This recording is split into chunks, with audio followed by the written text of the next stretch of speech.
Hi అండి, అందరికీ welcome to my channel. నేను మార్నింగ్ మీకు ఒక వీడియో అప్లోడ్ చేశాను. గిన్నెలన్నీ మంచిగా వర్షం వెళ్ళిపోయిందండి, పర్వాలేదు అని నిన్న వాష్ చేసుకొని మంచిగా సెల్ఫ్లో సర్దుకొని నీట్గా పెట్టుకున్నాను. కానీ ప్రజెంట్ సిచ్యువేషన్ ఎలా ఉందంటే మళ్ళీ మాకు ఫ్లడ్ వచ్చేసిందండి. నైట్ 8 o'clock నుంచి మాకు 7:30, 8 నుంచి అలర్ట్ పెట్టేశారండి. ఫ్లడ్ వచ్చేస్తుందని చెప్పి, మొత్తం వాటర్ వచ్చేస్తున్నాయి అని చెప్పి మమ్మల్ని అందరినీ ఇళ్ళలో నుంచి బయటకు పంపించేశారు. చాలా అంటే చాలా మేమంతా హ్యాపీగా వెళ్ళిపోయింది వర్షం, ఇప్పటికైనా మంచిగా సర్దుకున్నాం అని చెప్పేసి అనుకున్నాం. కానీ ప్రజెంట్ సిచ్యువేషన్ చాలా బాధగా అనిపిస్తుందండి. ఎలా అంటే మొత్తం మళ్ళీ ఫస్ట్ నుంచి మేము మళ్ళీ స్టార్ట్ చేసుకున్నట్లు ఉందండి. ఫ్లడ్ వచ్చినప్పుడు తగ్గి ఎలా ఉందో మళ్ళీ మేము అదే సిచ్యువేషన్ రావాల్సి వచ్చింది. మళ్ళీ హడావుడిగా సామాన్లన్నీ మేము పైన పెట్టుకోవడానికి సరిపోయిందండి. నైట్ నుంచి వర్షం పడుతూనే ఉంది, ఇప్పటికీ కూడా ఏం తగ్గలేదు. చాలా అంటే చాలా బాధాకరమైన సిచ్యువేషన్ అండి. నిన్న నేను కిచెన్ అంతా రూమ్ అంతా సర్దుకున్నాను, నీట్గా పెట్టుకున్నాను చెప్పాను కదా. మరి ఫర్నిచర్ అంతా పోయిందని చెప్పాను కదా. కొన్ని డోర్స్ అవి విండోస్కి మేము సెట్ చేసి పెట్టుకుంటున్నాము. ఒకసారి చూద్దాం రండి.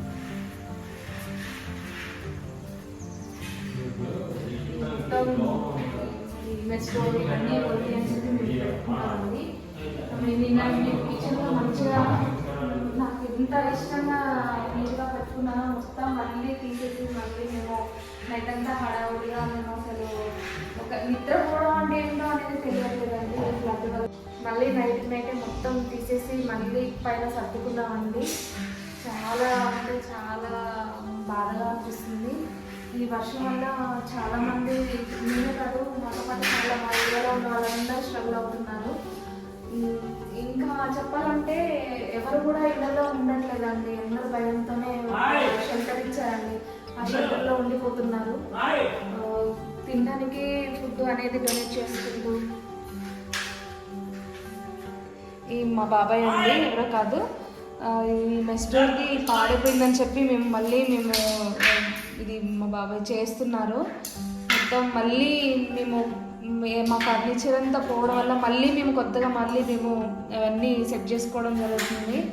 మళ్ళీ ఎక్కడ వర్షం వస్తే మళ్ళీ ఎక్కడ అవన్నీ పోతాయనే భయంతోనే మేము అవన్నీ చాలా తీయాలనే సిచ్యువేషన్లో ఉండిపోయామండి. ఒకసారి బయట వాటర్ చూద్దాం రండి, ఇంత ఫ్లడ్ వస్తుంది ఏంటనేది.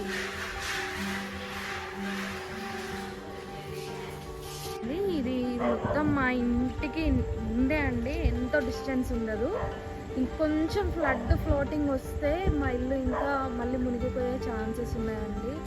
ప్రజెంట్ అయితే ఒక బేస్మెంట్ లెవెల్ అంతా వచ్చాయండి వాటర్ పైకి. ఇంకొంచెం ఫ్లోటింగ్ ఎక్కువైతే మాత్రం మీ ఇల్లు మళ్ళీ మునిగిపోయే ఛాన్స్ ఉందండి. ఇప్పటివరకు అయితే ఈ లెవెల్ ఉన్నాయండి. నిన్న మీకు చూపించాను, ఇదే ప్లేస్ని నిన్న మీకు చూపించాను నేను మార్నింగ్ వీడియోలో. వాటర్ ఏమీ లేవు, అంతా మీకు క్లీన్గా కనిపించింది. కానీ ఇప్పుడు చూస్తున్నారు కదా ఎంత వాటర్ ఫ్లడ్ అనేది ఎలా వచ్చిందో. మేము కన్స్ట్రక్షన్ చేసుకున్నామని చెప్పాను కదండి. నైటే మొత్తం సామాన్లన్నీ మేము పైన పెట్టేసుకున్నాము. ఇప్పుడన్నా కొంచెం అలర్ట్గా ఉండాలని చెప్పి అన్నీ పోయించి మొత్తం ఫర్నిచర్ అంతా పోయిందని చెప్పి ఇప్పుడన్నా మేము ఇవన్నీ మిగిల్చుకోవాలనే ఆలోచనతో మొత్తం పైన పెట్టేసుకున్నామండి. పైన సిచ్యువేషన్ చూడండి ఒకసారి. ప్రజెంట్ ఇదండి, ఇక్కడ ఉంటున్నాం. మాకన్నా ఈ మాత్రం ఇలా ఏం కన్స్ట్రక్షన్ చేసుకోబట్టి ఇలా ఉన్నామేమో, కానీ బయట అవతల సైడ్ చూస్తే అసలు వాళ్ళైతే ఇంకా మొత్తం పూర్తిగా సామాన్లన్నీ పైన పెట్టేసుకున్నారు. కనీసం అది కూడా లేదు. మొత్తం నైట్ నుంచి అవన్నీ సామాన్లు తడిచిపోతూనే ఉన్నాయి. చాలా అంటే చాలా ఘోరంగా ఉందండి ఇటువైపు అయితే సిచ్యువేషన్. ఇదండి మా సిచ్యువేషన్, ప్రజెంట్ ఉన్న పరిస్థితి.